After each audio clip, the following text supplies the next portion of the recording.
Há pessoas que iniciam um processo de análise e dizem, nossa, eu estou ficando pior do que quando eu não fazia terapia. E a questão é o contrário, né? Eu estou agora enxergando o pior que eu já era, mas não percebia que era. Então, antes de fazer terapia, eu não tinha percepção da pessoa chata, da pessoa inconveniente, da pessoa mandona, da pessoa implicante, da pessoa complexada, da pessoa dramática, da pessoa fraca da cabeça, adoro esse termo, pessoa fraca da cabeça, que somos. E aí, quando você começa um processo de autodescobrimento, você é obrigado a se deparar com todas essas coisas. O autodescobrimento, ele é uma postura frente à vida, aonde existe o papel do ego, sim, mas o papel do ego é de abertura para o inconsciente. Então, inegavelmente, mesmo na perspectiva materialista, nós somos obrigados a afirmar que existe uma força que rege o desenvolvimento humano. Se nós somos produtos desse inconsciente, o ego, ele surge num determinado momento para dar conta, ajudar nesse processo. O autodescobrimento, mais do que querer o ego tomar conta do processo, tem a ver com ele se submeter em alguma instância a esta força chamada inconsciente. Então, nós estamos partindo de uma premissa de que o inconsciente quer se mostrar, de que o inconsciente quer se fazer visto, mas para que ele se faça visto, ele precisa de uma instância que queira ver. Qual é o nome dessa instância? Ego. Se o ego recusa-se a ver, então o inconsciente começa a fazer uma pressão.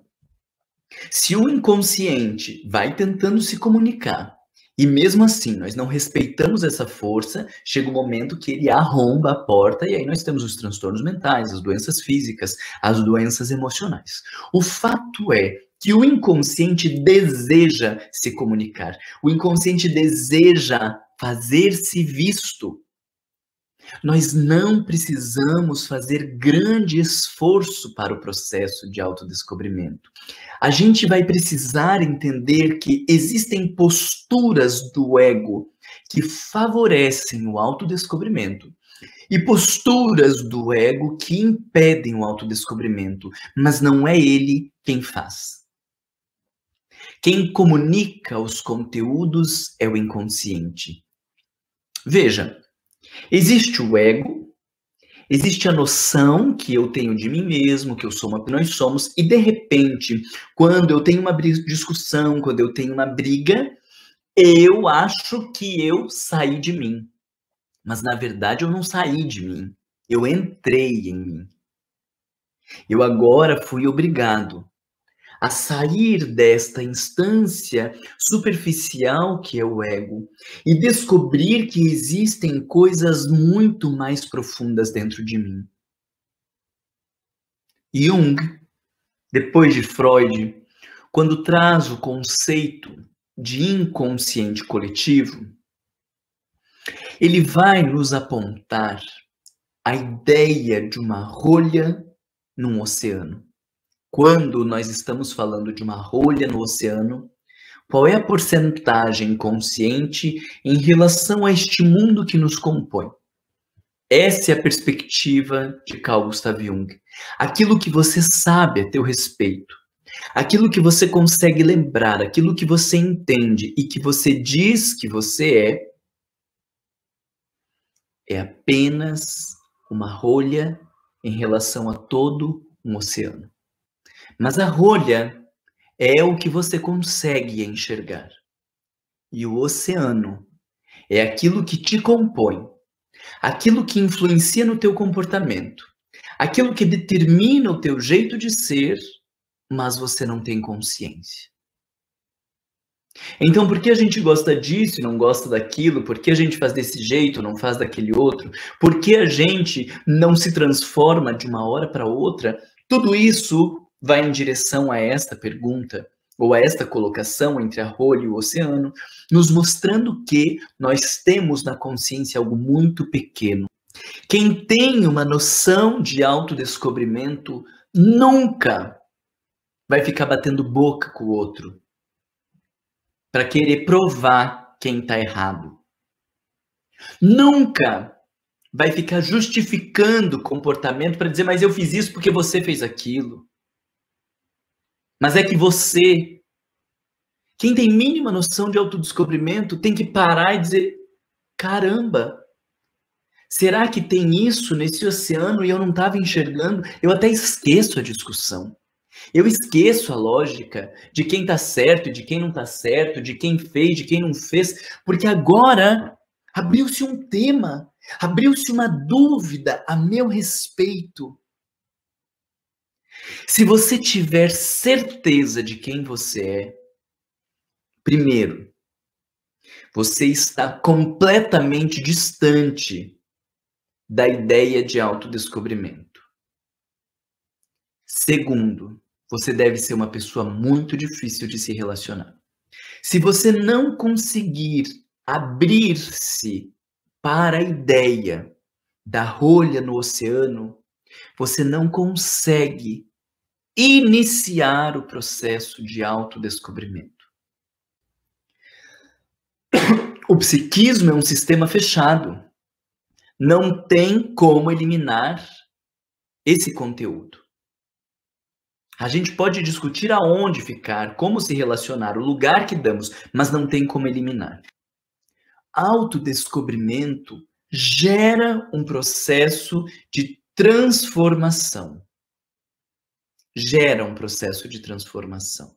Você começa a olhar para dentro e vai enxergar algumas coisas que te constrangem, outras coisas que te dão medo, outras coisas que te dão prazer, outras coisas que são um horror. E o que você tem que fazer agora? Presta bem atenção.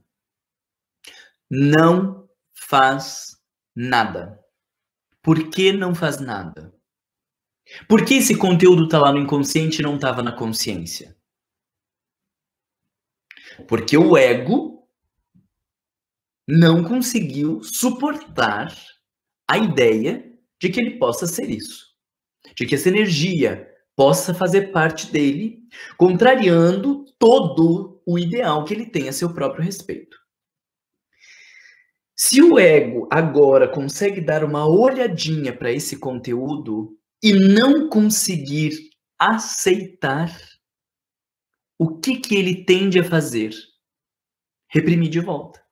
Quando eu quero transmutar, quando eu quero belezar, quando eu quero sublimar, quando eu quero canalizar, quando eu quero fazer todas estas coisas, preste atenção, são diferentes palavras para aquilo que Freud já denunciou, reprimir.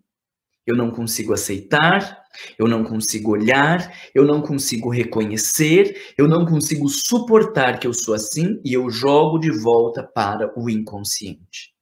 Então agora, ou melhor, para você entender o processo, enquanto você não consegue aceitar e ficar minimamente bem dizendo tudo isso faz parte de mim, você não tem que fazer nada. Porque o que você vai fazer, provavelmente, é um novo movimento de repressão para tentar esconder novamente o conteúdo.